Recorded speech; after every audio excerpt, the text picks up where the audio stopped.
खबरों के निष्पक्ष विश्लेषण के लिए सब्सक्राइब करें Jantantra TV and press the bell icon. Never miss any update.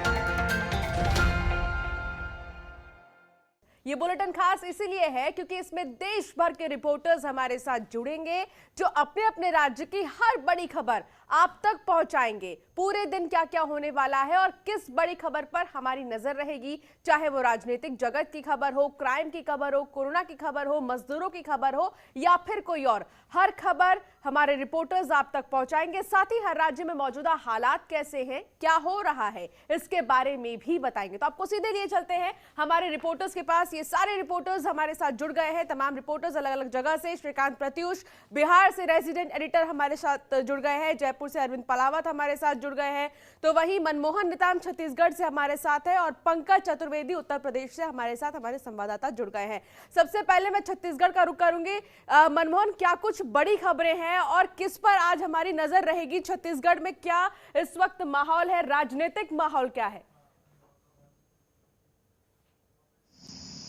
देखिए, बता दूं कि छत्तीसगढ़ में जिस तरीके से कोरोना महामारी की संख्या बढ़ रही है और यहाँ पर जो कोरोना के पॉजिटिव यहाँ पर लगातार पाए गए हैं, मैं बता दूं कि कल 32 मामले पाए गए, जिसमें से सर्वाधिक कोरिया में 32 एवं रायपुर में 2 मामले पाए गए। तो अब जो कोरोना के संकट है वो काफी दिनों दिन बढ़ते जा रहा है और यहाँ पर जो राजधानी रायपुर में एक कोरोना के पॉजिटिव की मृत्यु भी हुई। तो इसके साथ जो कोरोना संक्रमित है उनके लोगों की संख्या बढ़ रही है। साथ ही यहाँ पर जो कल छत्तीसगढ़ के प्रथम एवं पूर्व मुख्यमंत्री अजीत जोगी का देहावसान हुआ, तो वहाँ पर जो राजनीति क्षेत्र में जो लोग हैं वो शामिल हुए थे और यहाँ पर पूरे छत्तीसगढ़ में आज शोक का लहर है और 2 दिन के यहाँ राजकीय शोक घोषित किया गया है।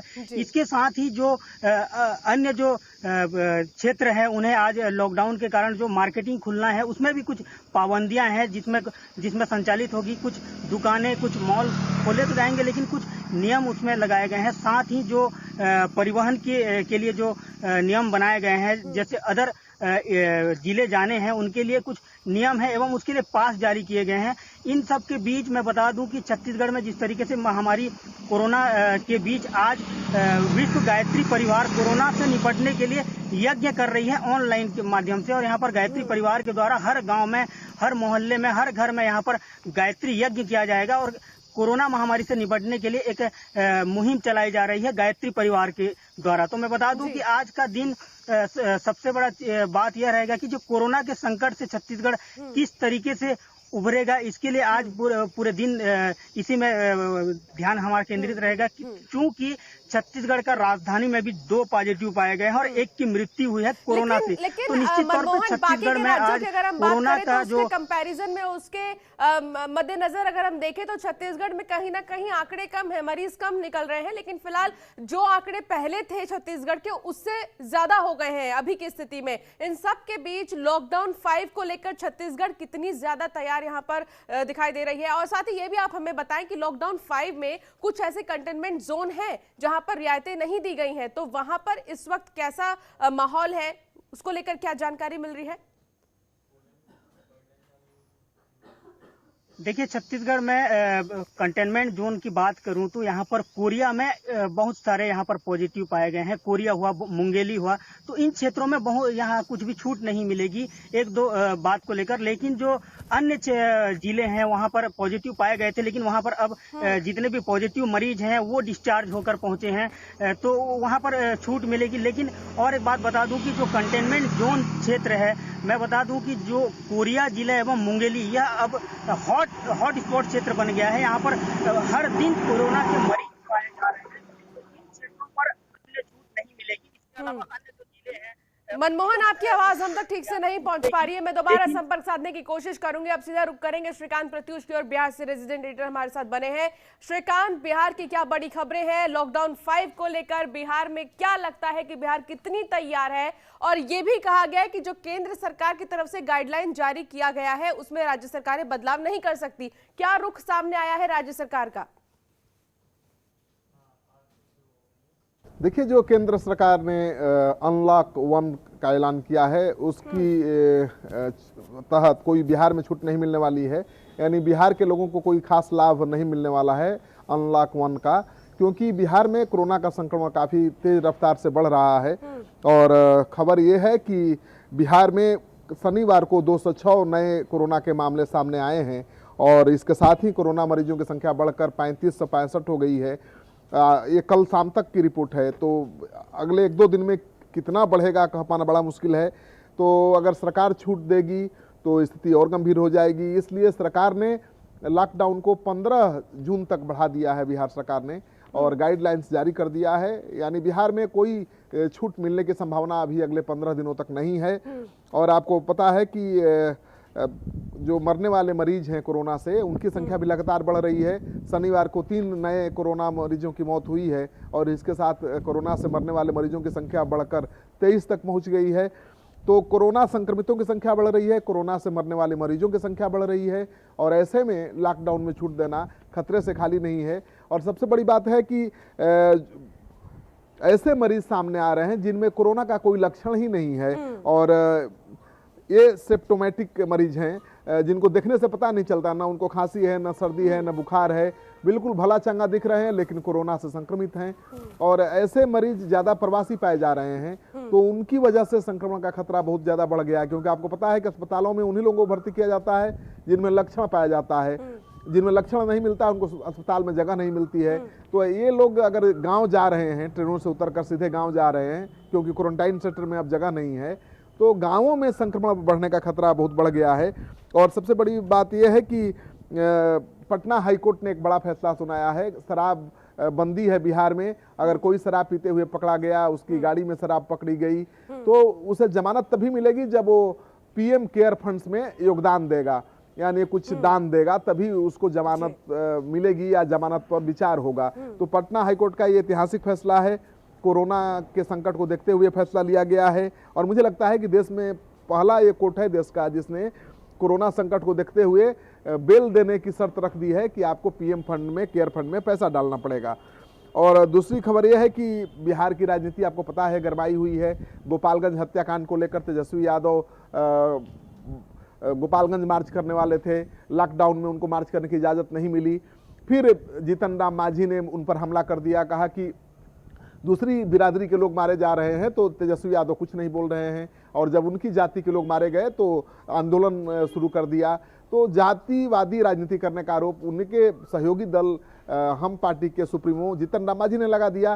तेजस्वी यादव उसके बाद नौबतपुर चले गए जहां पर दलितों की हत्या हुई थी। तो मतलब तेजस्वी यादव को बैकफुट पर ला दिया जीतन राम मांझी ने, और उनको जाति की राजनीति छोड़कर जमात की राजनीति करने के लिए विवश कर दिया है।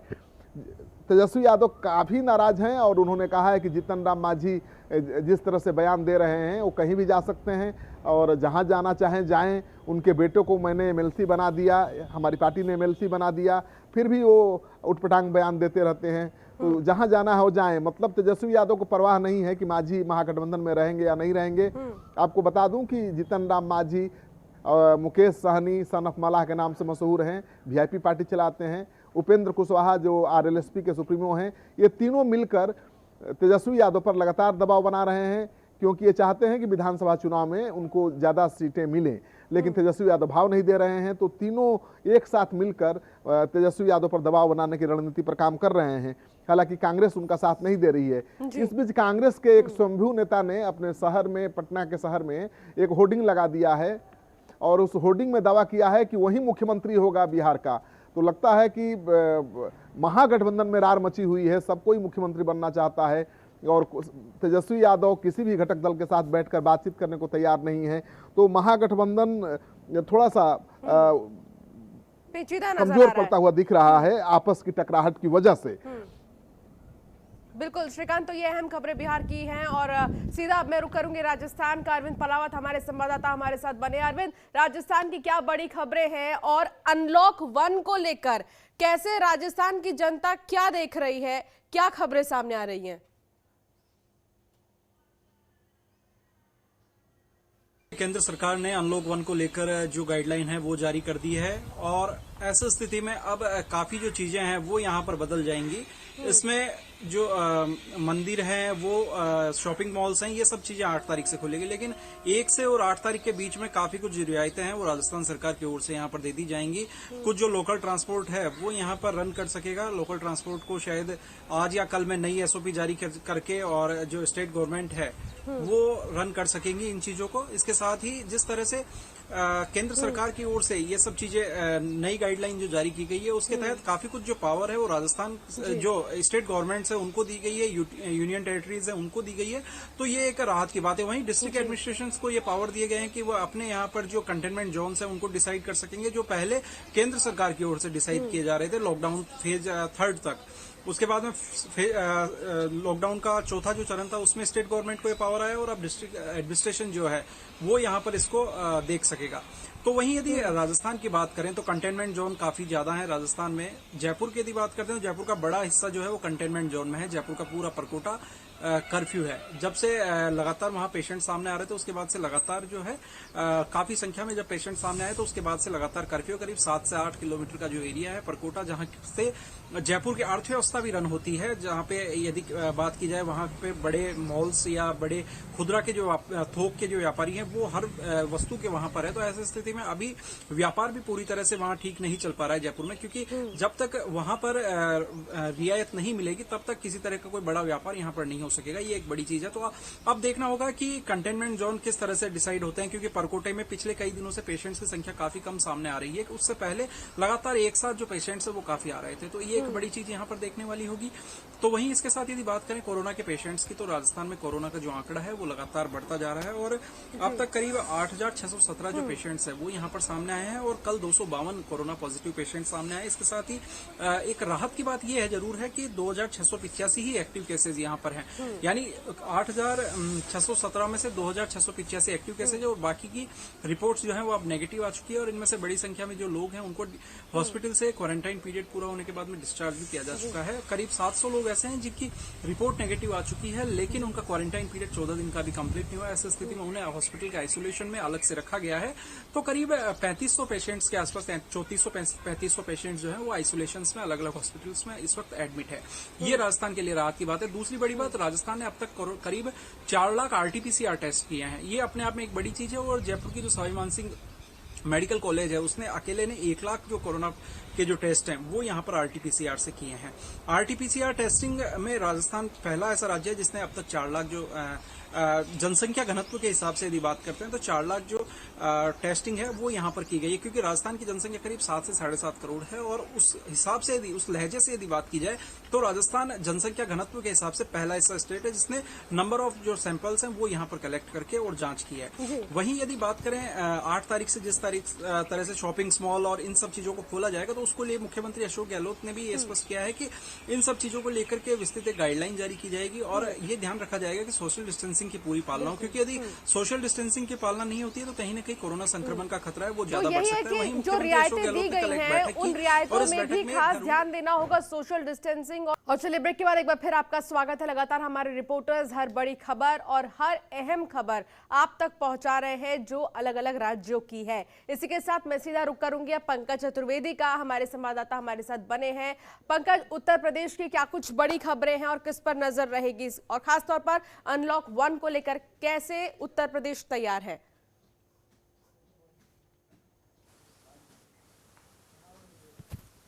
देखिए, अनलॉक 1 की यहाँ तक बात है, मुख्यमंत्री योगी आदित्यनाथ अभी थोड़ी देर के बाद बैठक करेंगे, जिसके बाद उत्तर प्रदेश सरकार अपनी गाइडलाइन जारी करेगी।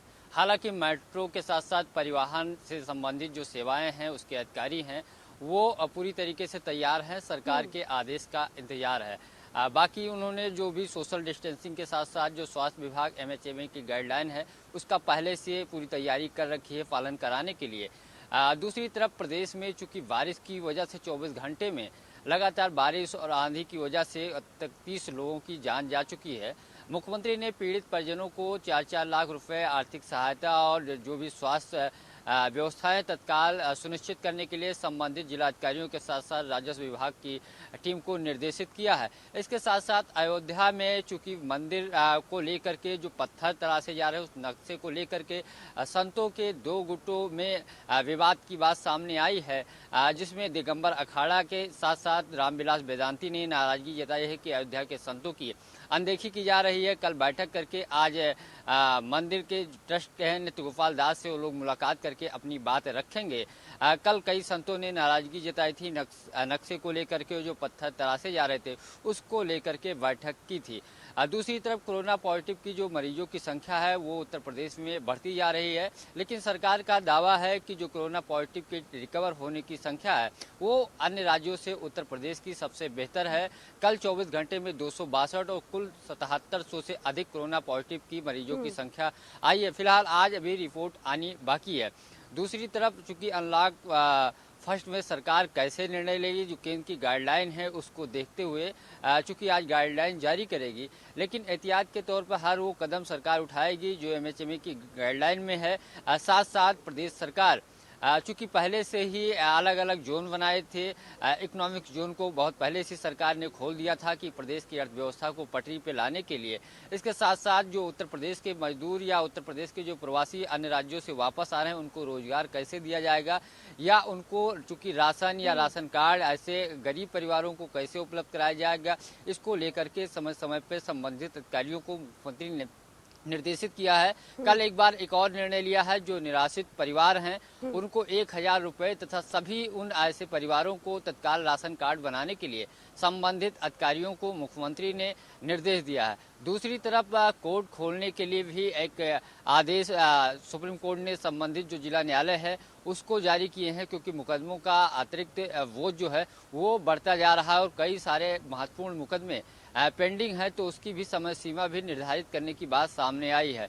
इसको लेकर के भी सरकार कोर्ट के साथ साथ जो न्याय विभाग है उसको लेकर के भी बैठक मुख्यमंत्री आने वाले दिनों में कर सकते हैं।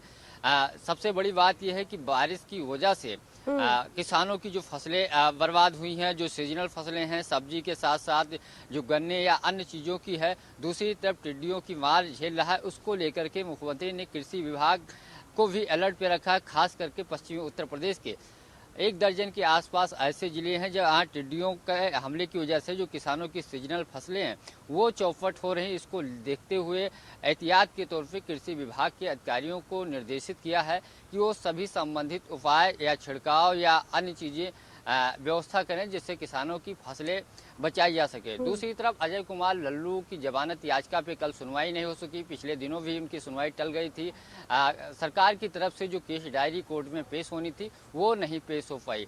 कांग्रेस का आरोप है कि सरकार जान करके पुलिस जानबूझ करके लेड लपेट कर रही, जिससे कांग्रेस के प्रदेश अध्यक्ष जेल में रहे। इसको लेकर के कांग्रेस की विधानमंडल दल की नेता आराधना मिश्रा ने विधानसभा अध्यक्ष को एक चिट्ठी लिखी है, जिसमें विधायक के साथ इस तरीके के बर्ताव को लेकर के विधानसभा अध्यक्ष के हस्तक्षेप की बात की है, और ये भी कहा कि चूंकि सदस्य हैं, पार्टी के प्रदेश अध्यक्ष हैं और सदन के वरिष्ठ सदस्य हैं, उनके साथ प्रदेश सरकार लगातार उत्पीड़न कर रही है, इसका कांग्रेसियों ने आरोप लगाया। दूसरी तरफ चूंकि जेल में कांग्रेसियों से मिलने नहीं दिया गया, डीजी जेल आनंद कुमार को भी पत्र कांग्रेस के नेताओं ने लिखा था, लेकिन अब तक मुलाकात नहीं हो पाई है। अब कांग्रेस के नेताओं ने मुख्य सचिव को एक चिट्ठी लिखी है कि जेल में मिलने के लिए संबंधित अधिकारियों को निर्देशित किया जाए, क्योंकि लगातार उत्पीड़न की बातें सामने आ रही है। दूसरी तरफ सरकार टाल मटोल करते जो केस डायरी है वो पेश नहीं कर रही, जिससे जमानत में लेट हो रहा है। आज इस मामले पे फिर से सुनवाई अब देखना होगा कि पुलिस केस डायरी पेश करेगी या फिर से कोई समय मांगेगी या कोई बहाना ढूंढेगी। इसको लेकर के कांग्रेसियों में भी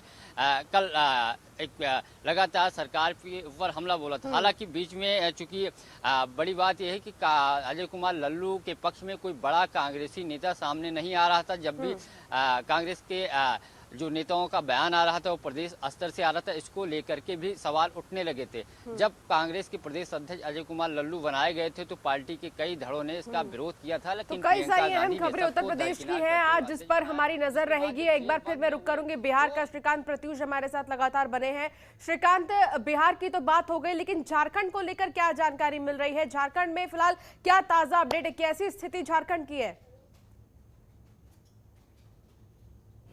देखिए, झारखंड में पहले लग रहा था कि कोरोना नियंत्रित है, लेकिन प्रवासी मजदूरों के आने के साथ ही कोरोना वहाँ भी बेकाबू हो गया है और शनिवार को 73 नए मामले सामने आए हैं। तो अब तक सबसे ज़्यादा मामला एक दिन में पहली बार इतना सामने आया है। तो कोरोना पॉजिटिव मरीजों की संख्या झारखंड में भी बढ़कर अब हो गई है 550 के आसपास, 595 हो गई है, यानी 600 होने वाली है। ये कल शाम तक की रिपोर्ट है, आज बढ़ जाएगी। तो हेमंत सरकार लगातार कोरोना के संक्रमण से लड़ने के लिए काम कर रही है, कई फ्रंट पर एक साथ लड़ रही है। प्रवासी मजदूरों का विशेष ध्यान रख रही है हेमंत सरकार, और प्रवासी मजदूरों को चार्टेड विमान से लगातार वापस लाया जा रहा है। आज भी अंडमान निकोबार से जो प्रवासी मजदूर हैं उनको एक चार्टेड विमान लेकर रांची पहुंचेगा। तो पहला राज्य है झारखंड जहां पर चार्टेड विमान से प्रवासी मजदूरों को लाने की शुरुआत हुई है। देखिए, इन्हीं मजदूरों के बलबूते पर अपने देश की अर्थव्यवस्था टिकी हुई है, इन्हीं की मेहनत पर सब कुछ है। अगर इनको पूरा मान सम्मान नहीं देंगे, इनका ख्याल नहीं रखेंगे तो संकट और बढ़ेगा। तो हेमंत सरकार ने ये साबित किया है कि वो ज़्यादा अहमियत दे रहे हैं प्रवासी मजदूरों को, उनका ज़्यादा ख्याल रख रहे हैं और उन्हें चार्टेड विमान से वापस ला रहे हैं। तो संतोष है, कोई उपद्रव नहीं है वहाँ पर। 7 लाख से ज़्यादा लोग दाल भात केंद्रों पर खाना खा रहे हैं। मुख्यमंत्री किचन योजना के तहत लाखों लोग खाना खा रहे हैं। तो खाने पीने को लेकर लोगों प्रवासी मजदूरों को लाने को लेकर कोई शिकायत नहीं है। हाँ, मरने वाले मरीजों की संख्या बढ़ रही है, 5 लोगों की मौत हो चुकी है और 600 के आसपास कोरोना पॉजिटिव मरीज हो चुके हैं। ये चिंता बढ़ाने वाली है। बिल्कुल बिल्कुल श्रीकांत, बहुत महत्वपूर्ण बात आपने कही है। इसमें से एक चीज जो बहुत ध्यान देने वाली वो यही बात है कि जो मजदूर हमारे देश के लिए काम कर रहे थे, जो मजदूर हमारे देश के विकास में काम कर रहे थे, विकास के लिए, अर्थव्यवस्था के लिए जो मजदूर काम कर रहे थे, उन्हें दरकिनार नहीं करना चाहिए। उनकी परेशानी को समझना चाहिए और जल्द से जल्द उनकी परेशानी को दूर करना चाहिए। आप सभी रिपोर्टर्स का बहुत बहुत शुक्रिया हमारे साथ जुड़ने के लिए, तमाम जानकारी साझा करने के लिए दर्शकों तक। और इसी के साथ बुलेटिन में फिलहाल इतना ही। आप देखते रहिए जनतंत्र टीवी। नमस्कार।